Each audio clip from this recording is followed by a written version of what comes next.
do some cleaning. And oh god, it's too hot. Could this get any worse? I have 352 of these shelves left to dust.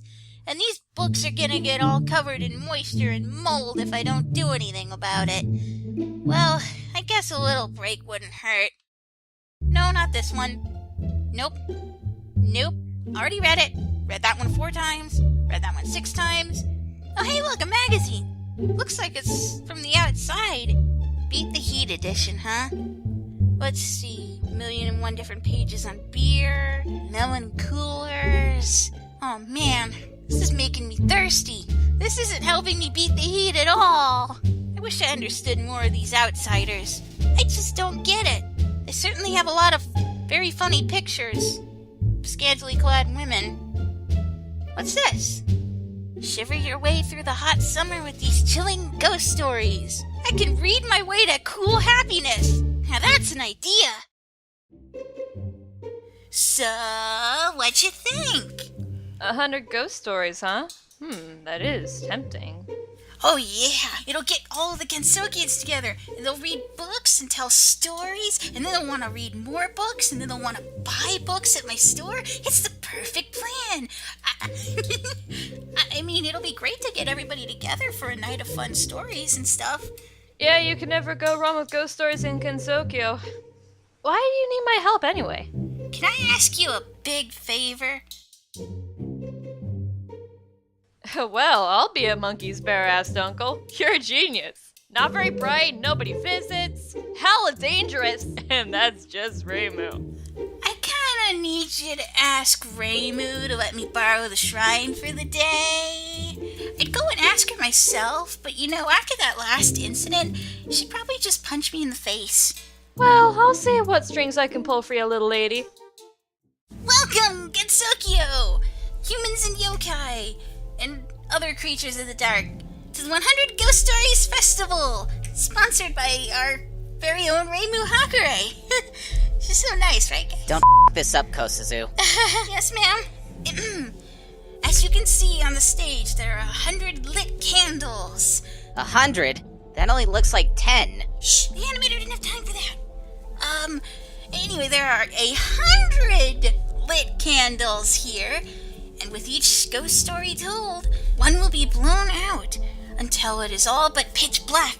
So, if you are afraid of any ghosts or dark tales from the deepest ends of Gensokyo, leave now or be left screaming. You mean this isn't an erotic fan fiction reading? Well, screw this, and screw you. I'm going home. Oh, alright then. I'll start. This is a true story. One summer night, I couldn't sleep. It wasn't all that hot, but there was a strange, suffocating feeling in the air. And I noticed what was wrong. There wasn't a single sound to be heard. Not the owls, not the wind, not even my neighbors moaning in their sleep. It was strangely relaxing, like a winter night. Then, a purple haze creeped in through the window. I snuck up to the window to investigate, and I couldn't believe what I saw. The streets that sounded empty were full of people. They were all shuffling in a line like zombies. They were wearing masks. Before I realized it, I let out a tiny scream. Yeep! They all turned to me at once. They removed their masks, and all said in unison, "You saw, didn't you?" The end. I've played Hopeless Masquerade before, sweetie. The only part that made that interesting was that it was a true story. But it's still a classic. But what I'm about to tell is one of the latest. Now listen good. One night, 4 youngins went for a drive. A drive? Yeah, a drive. You know, where you sit in a car and make it move. They traveled a road nobody ever dared to. There were no lights, no houses, no nothing. And maybe the previous owner forgot to erase it. But the car navvy already came with a destination. Car nabby? Yeah, car navy. It tells you where to go. Idiot. They figured, why not check this place out? Wherever it is. Sounds like fun, right? Their trip took them right through the mountains like these. In 500 meters, take a right. As they followed the car navy's directions, they found themselves on an unpaved road. Your destination is 300 meters ahead. As they got closer, there was barely a road to speak of. This is so weird. What could possibly be up ahead? Your destination is 50 meters ahead. At this point, they felt a great uneasiness. So they stopped and got out to investigate. Their path led straight off a cliff. Had they kept driving, they would have all been dead. Panicked, they got back into the car to drive back. But the car navvy spoke. But you were so close. Why were any of these guys friends with Carnaby again? Oh, mommies, oh, mommies, oh, mommies, oh. I don't think anybody in the audience understood that story. You're telling a story from the outside world, yes? I mean, if you want something really scary, why not something from your own experiences? We've all slipped in strange positions before, haven't we? Tonight was one of those nights. Sometimes, when you fall asleep like that, you can obstruct blood flow somewhere in your body. Like when you wake up and you feel where your arm should be. Oh no, my arm's gone! But then you come to your senses and find it, and you feel that sense of relief. But tonight was different. I felt around for it, and to my horror, my arm really was gone! Was my arm taken by a hoodlum, or by one of my so-called friends? But, as my eyes adjusted to the darkness, I noticed something pale swaying in the air.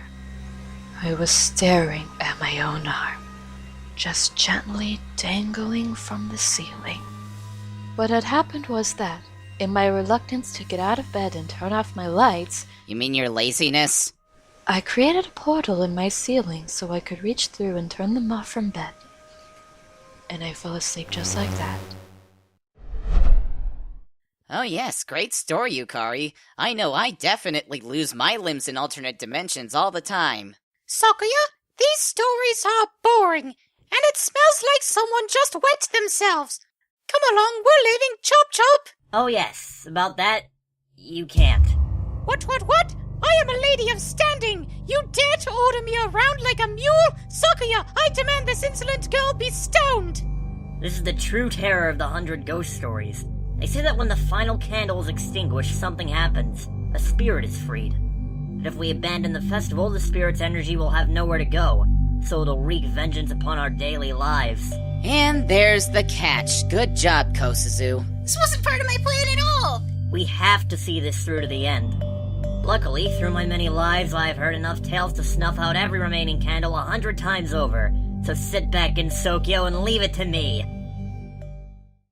I tiptoed from my bed in the dark of the night. There, lurking in the darkness was... You believe it? He made it crack. The scariest part was how big it was. The screen froze on this disturbing frame for around 0.14 seconds. Leave my eyes. The tuba was coming right for me. Giant green smurfs seemed hell-bent on taking this place over. I know at the time there was a monster at the end of that.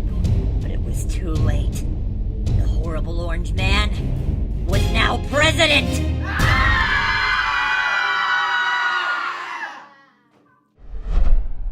And that was the last candle. That should satisfy the spirit and free us from its vengeance. Fools! Thanks to the power of ghost stories, I live once more. And now that I've been reborn, I'm actually feeling quite a bit peckish.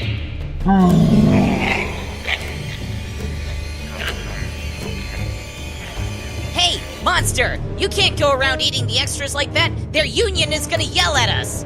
I'm gonna beat you so bad your big purple butt is gonna turn even bigger and purpler.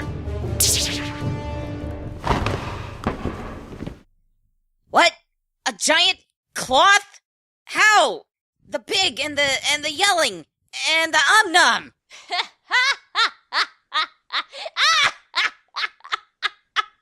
Ooh, you should have seen the look on your guys' faces. You did this? Bitch, it would have been boring if nothing happened, so I put together a little performance. You know, the final show. Well, I certainly wasn't expecting that. Good show, Marisa. But what about the extras? Just staple them back together and tell them to walk it off. Frickin' wusses. Gozasu, you doing alright? Hey, Chica, you hear me?